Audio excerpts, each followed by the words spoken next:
And yes, the Pittsburgh Steelers are 8-2. Browns fans understand that their season is over. But you want to know what? A win over the Pittsburgh Steelers and Browns fans will be walking around with heads high for the next 10 days. Locked On Browns starts now.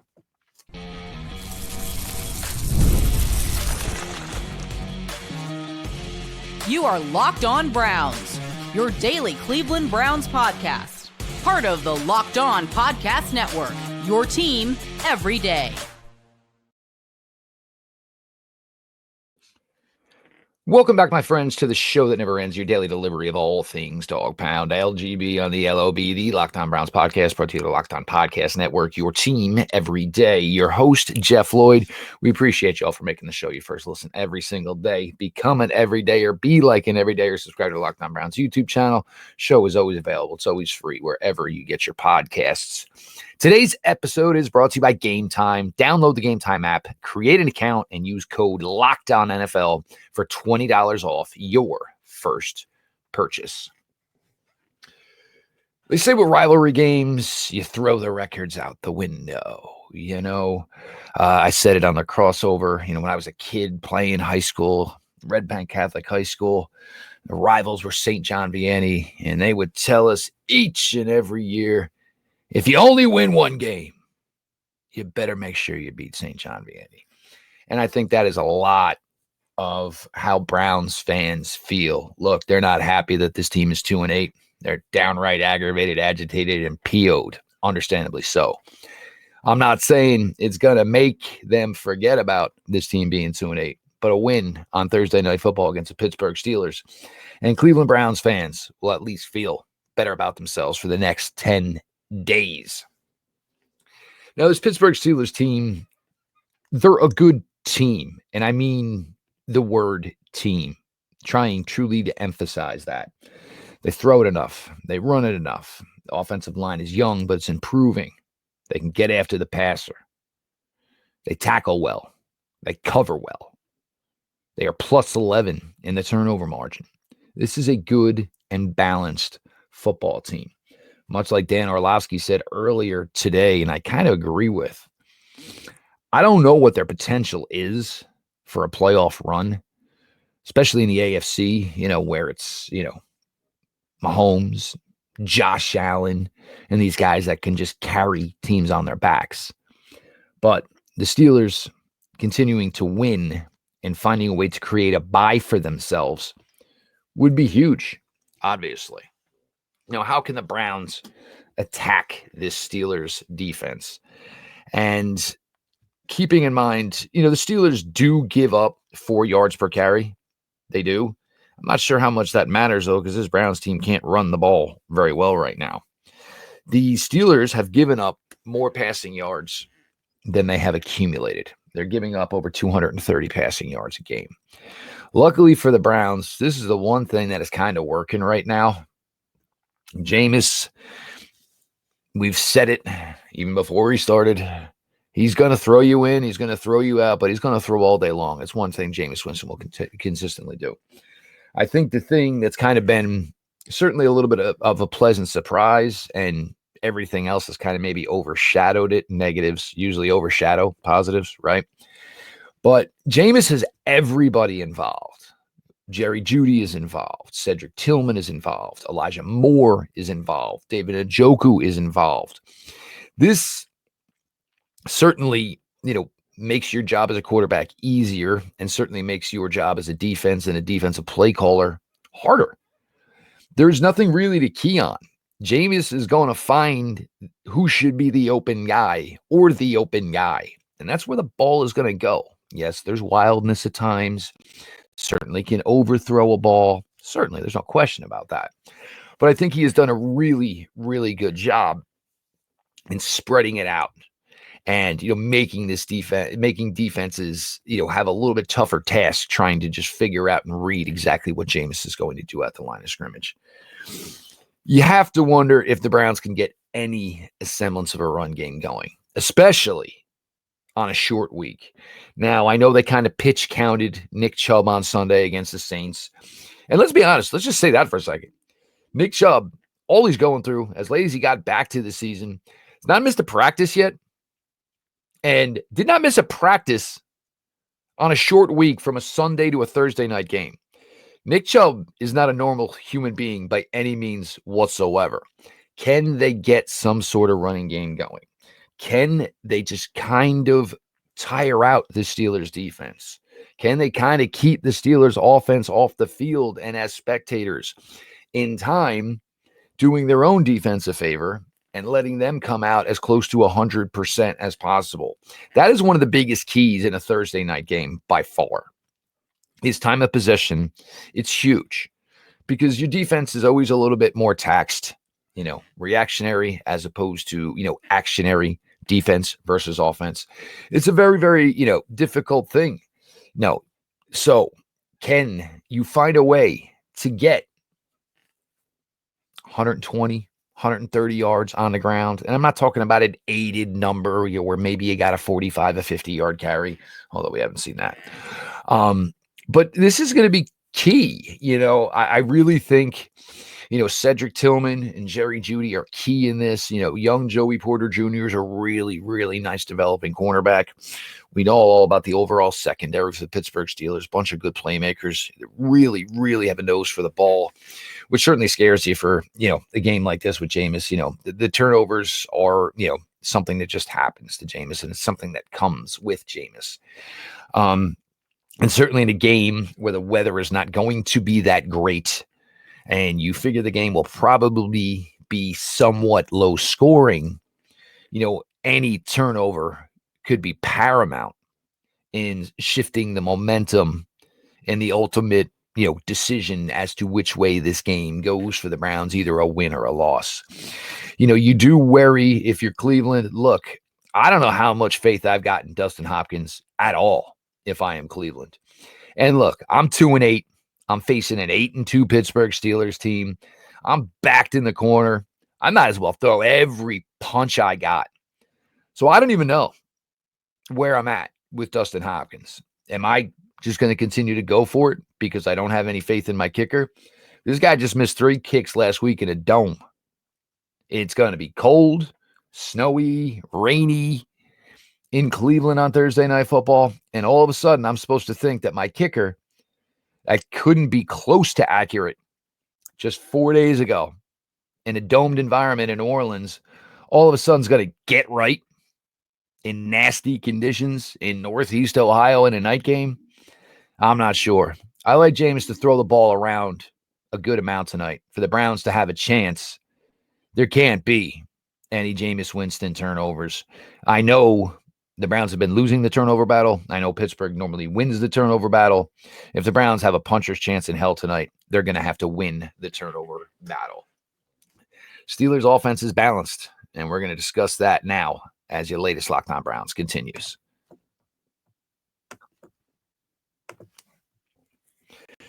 This episode is sponsored by the good folks over at BetterHelp.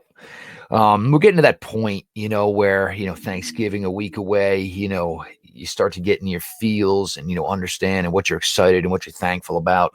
My wife, my 2 beautiful daughters, my mom, they're just some of the most cherished things in my life. And the fact that they also understanding, with doing what we do here at Locked On and the crazy schedule we keep, I appreciate them.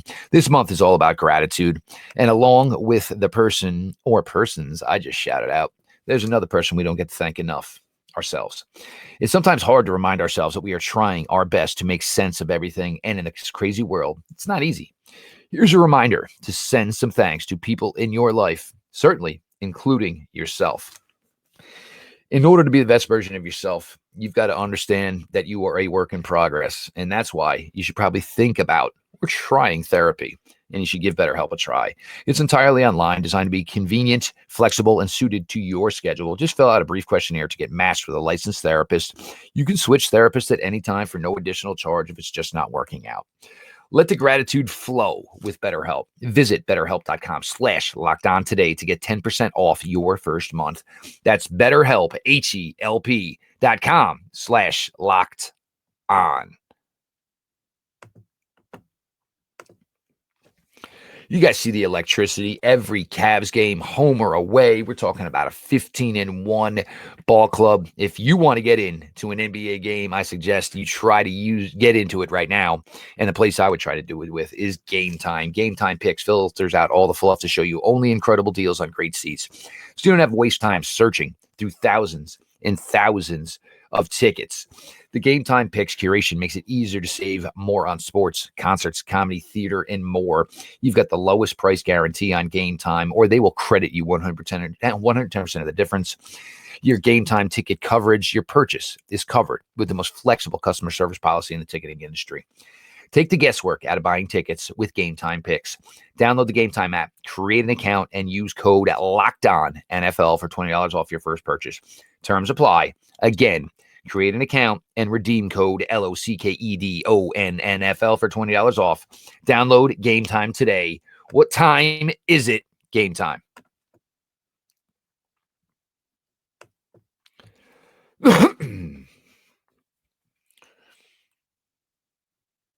Your latest Locked On Browns continues. Thursday night football pregame show. Browns, Steelers, Pittsburgh a 3.5-point favorite. I'm your host, Jeff Floyd. Make everybody who makes this show their first listen every day. I appreciate you guys. Certainly thankful for you guys as well. Become an everyday or subscribe to Locked On Browns YouTube channel. Show is always available. It's always free wherever you get your podcasts. Now, I preface this at the beginning. This Pittsburgh Steelers, they are a team. Everybody kind of does their job. As much as I've been talking about the Browns over the last couple of weeks, and when you break it down into individual positional groups, you see that it is a collective effort as to why this team is 2-8. You look at the Steelers and you break it down into individual positional groups, you kind of get an idea as to how this team is 8-2. Each one of these positional groups is playing strong each week. When there is a lapse in maybe one, there's a pickup from another. That's why I think they are a truly good football team. Does that necessarily translate in the playoffs to beat superior talents, the Mahomeses, the Allens of the world? We'll see. But this Pittsburgh offense, running the ball for 4 yards a carry. They have an offensive line that is young but improving. I give them a lot of credit. I think Justin Fields was doing a good job and certainly finding the best success of his NFL career. But they felt that Russ was now healthy. They felt that Russ was the better option. And they told us this from jump. Russ was going to be the starting quarterback when they made those acquisitions closely back-to-back of Fields and of Russell Wilson. They told the world, they didn't hide it, Russell Wilson was going to be the starting quarterback. So it did seem, like basically a roll of the dice when, they had deemed that Russ was now healthy and ready to go. And it was a thank you for what you've done for us to this point, Justin Fields. But Russ is the starter. We're going to go with Russ as the starter. 4 straight games, 4 straight wins. Obviously, Mike Tomlin, pretty much what Mike Tomlin touches turns to gold. Russ has had a really nice rapport with George Pickens. Look, Pickens is probably a guy you only like if you're a Pittsburgh Steelers fan. Like, I really like his game. I don't know how much I actually like that dude. But, under 50 receptions this year, but, close to the 750-yard mark. Only 2 touchdowns. But that's 750 yards on 48 receptions. He is getting a large, yards per catch average. It really is a nice number. It is really something that helps this Pittsburgh Steelers offense. Because, you're getting 20 a pop when you throw it to the big fella. That's some big, serious stuff. Freiermuth is a nice tight end. Washington, the tight end, too, working almost a pseudo third offensive tackle. Watch number 80 in this Thursday night game. He is a ridiculous blocker. The Steelers haven't even tapped into the potential of what Washington can be as some sort of receiving threat for them. It's a weapon, and if I were them, I would try to start looking to develop it now, because it would be something they would need to compete against the elite in the AFC. You're going to need to generate pass rush. There's just no way around it. Russ, he doesn't have the, run around the pocket ability. He's still good in the pocket, and he can still avoid sacks. But, Father Time catches up with all of us at some point. So Russ is now mobile. He is not basically a runner an elite scrambler like he was early in his career in Seattle. We got to see last year firsthand, Browns fans, of Russell Wilson's running ability with the football in Denver. He didn't, in my opinion, still, I think with 138 yards or whatever he threw for. I mean, he didn't do anything to this Browns defense last year through the air in Denver, but he certainly was a pain in the neck with his legs.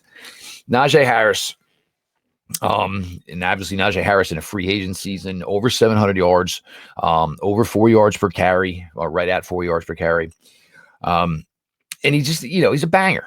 And, boom, 3, 4, 2, 3, 4, 5, 2, 3, 4, 21. Like that's, that is a way a normal Najee Harris game goes. But it helps Pittsburgh control the time of possession. It keeps their defense fresh. It leads to them continuously putting points on the board. They have the only kicker in the AFC North right now who was worth anything.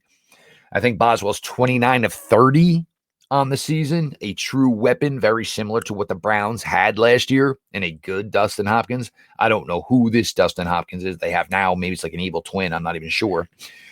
But Pittsburgh really knows themselves. They know what their strengths are. They know what their weaknesses are. I think Mike Williams was another good get for them late here. Big guy, can go down the field. Certainly that's pretty much what he brings you. It's a little bit less of what George Pickens can do, obviously, but you would like to have something similar. So when teams are trying to commit to take Pickens away, you can kind of make them pay for it by going to Mike Williams. Austin has been a little bit of a pain in the neck this year. I guarantee you there will be at least 2 to 3 opportunities for jet sweeps for Austin tonight. Nobody, copycat league, you see the tape, you know what the Browns can't handle. I do have my worries. I always do about Jaylen Warren, and even if they kind of just do like some running back, some halfback draws with him, and you kind of get him in some situations, where the Browns struggled mightily last week against Taysom Hill. Those are things I would certainly look for the Pittsburgh Steelers to try to do. Warren is just a pain in the neck. Certainly faster than Taysom Hill is. Than Taysom Hill is at this stage of his career. Certainly more elusive than Taysom Hill is at this stage of his career. It's going to be a battle. You're going to need to get after the quarterback. You're going to need to tackle well. You're going to need to play 4 quarters of football. The reason I keep bringing these things up is because the Browns do not do all of them. They're not getting enough pressure. They do not tackle well enough on defense. They do not put together 4 straight quarters. Yes, some of that is due to the fact that their offense continuously is coming off the field. When the Browns were a beast last year on the defensive side of the ball, it was 3 and outs, 3 and outs, 3 and outs, 3 and outs. It ain't that case anymore. It's these elongated drives. It's tiring them out where guys lose focus, lose attention to detail, lose technique. You cannot have that against a Pittsburgh Steelers team. You will not win. You will not beat a Pittsburgh Steelers coached football team in that fashion. We're going to continue here. Some final thoughts. Your latest Locked On Browns pregame Thursday Night Football. Browns, Steelers.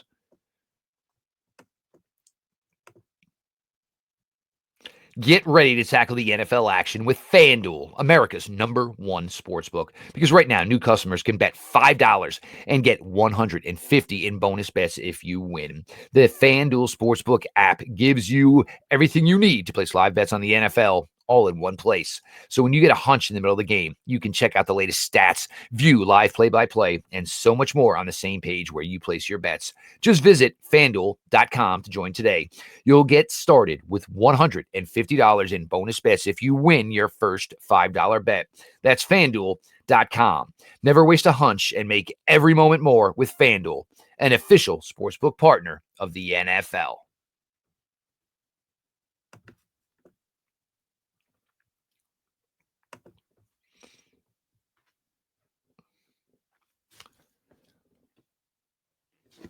Continuing your Locked On Browns pregame show, Thursday Night Football, Browns, Steelers. We appreciate you all who make the show your first listen every single day. If you're not an everydayer by now, make a new plan, subscribe to Locked On Browns YouTube channel. Show is always available. It's always free wherever you get your podcasts. As soon as you're done here, stick around. Locked On NFL, Tyler Rowan. And then in the afternoon, Tony Wiggins. These guys are aggravated and agitated. Titans host, Jags host, talking about the league in general, sort of a little fired up. So if your team ain't towing the line, they're certainly going to give it to your team as well. Do the Browns have a chance in this game? Browns usually play well on Thursday Night Football. Browns usually play well at home against the Steelers on Thursday Night Football. The Pittsburgh Steelers play pretty poorly on the road within the AFC North on Thursday Night Football. It's great to go back and you bring up stats and won-loss records, and that's good, but you got to look at things in the now. And right now, the Pittsburgh Steelers are a good team that could be better. They don't seem to make very many mistakes at all. They stay in the game consistently week in, week out. When you do that, you have the drive inside you to understand that you can pull out a game late. Certainly last week by holding off the Baltimore Ravens on a 2-point conversion where that play call was garbage. Another story, another day. They are balanced, and on offense, they run well. They throw enough. The offensive line is improving. Defense, they rush the passer. They tackle well. They cover well. They create turnovers. This is a tough team for Cleveland. There's just no way about it. There's no way around it. But there's going to be a whole bunch of people in that building tonight regardless. And everybody who said, oh, they won't show that. Look, Browns fans are as loyal as it gets. And that's why social media and all this stuff gets so crazy with Browns fans. Because they are loyal as hell. And now that they've had a taste of a little bit of success, when it's kind of being taken away from them, they're aggravated. Rightfully so. They've waited forever for a good product. And unfortunately, right now it's not. And, the reasoning behind it, the former quarterback who's now on injured reserve that all of these fans were done with probably pretty much first couple of games he played in 2022. Jameis and Cedric Tillman and Jerry Jeudy, Elijah Moore, and David Njoku. If you can put up something similar, and look, Saints D certainly at the Steelers D, that's not sure. But if you can keep that momentum going, and that's pretty much one of the more things and enjoyable things I'm looking forward to with this team right now, is the passing game. Kevin Stefanski, Ken Dorsey, the offense, they're finding a way to have some fun with it. They really are. Moore with the incredible catch last week in New Orleans, Jerry Jeudy with the 89-yard catch and run. You're going to need breaks. You have to win the turnover battle. And ideally, if you win the turnover battle, one of those turnovers has got to be significant for you, for the Browns. You either got to get something where you end up in the red zone, or you got to get something where you get it to the house. You need everything you can get when you're a 2-8 team trying to knock off an 8-2 team. Pittsburgh is not going to give you much. The effort they give is going to usually be good enough to win games. They don't make very many mistakes. So you're going to have to harass Russ. You better be careful, because if Pickens gets going early, Pickens is more of a pain in the butt when he does not have the ball than he does when he actually has the ball. Because if your team is losing to the Steelers, Pickens is all up in you. He is physical. He blocks to the whistle, sometimes after the whistle. He is a guy that can just get in your ear and be a thorn in your side for 60 minutes. Truly is that type of difference-making player. Freiermuth, it seems that once everybody starts talking about Freiermuth, is the game he goes for 5 for 70 and a couple of score or two. Najee Harris is, basically Novocaine, just keeps going at you. Again, Jalen Warren is a tough SOB. One thing I would watch for tonight, it appears most likely that Jermaine Urfidi is going to be your starting left tackle for the Browns tonight. If you're the Steelers with Highsmith out, do you take TJ Watt and you say, you know what? Jermaine Urfidi ain't played much in a while, certainly on the outside. And normally TJ lines up over the right tackle. We all know that. Do I try to give him a little bit of an easier matchup? And one of the reasons I do it is because this Browns team that has struggled so much this year, I'm going to do this just to see how the Browns adapt. Can they adapt? Because, they're going into this with TJ Watt versus Jack Conklin, and they're not always going to ask Jack Conklin to take TJ Watt one-on-one. There ain't a team in the NFL that's going to ask any right tackle to take TJ Watt one-on-one all day long. But how do the Browns handle it if TJ Watt is lining up over Jermaine Urfidi? Oh, how do the Browns handle it if he's lining up over the middle? Because I'll tell you right now, if I was Pittsburgh Steelers, I'd be putting TJ Watt in either the A gap or the B gap on some blitzes, just because that's kind of been the Achilles heel of this Browns team this year. In the end, I just don't think the Cleveland Browns have enough. But again, I've given you a couple scenarios where I think there is a path for the Browns. It certainly doesn't help that I have no faith in the kicker. So you're going to have to do it with the offense and the defense. Don't be stupid. Don't give up a long return like you did last week, and create a little magic, big play, trick play on offense, significant turnover on defense, get it in the red zone, or actually get it in the end zone. These are keys to pulling off an upset. We'll see where we're at. Well, we're going to hit the record button right after this puppy is over tonight. It should be interesting with the weather. I know there was a lot more excitement for this game earlier in the season. But look at it this way. Browns play Thursday Night Football. You get the rest of your weekend stress-free. But we'll talk to you all after, certainly, Locked On NFL. When you are done here, I am Jeff Lloyd, your host here at Locked On Browns. We appreciate everybody who makes Locked On Browns their first listen every single day. The everyday crowd is a bunch of filthy animals, but they're my filthy animals. Become a filthy animal. Subscribe to Locked On Browns YouTube channel. The show is always available. It is always free wherever you get your podcast. This has been your daily delivery of all things Dog Pound. LGB on ELOB. Let's go Browns.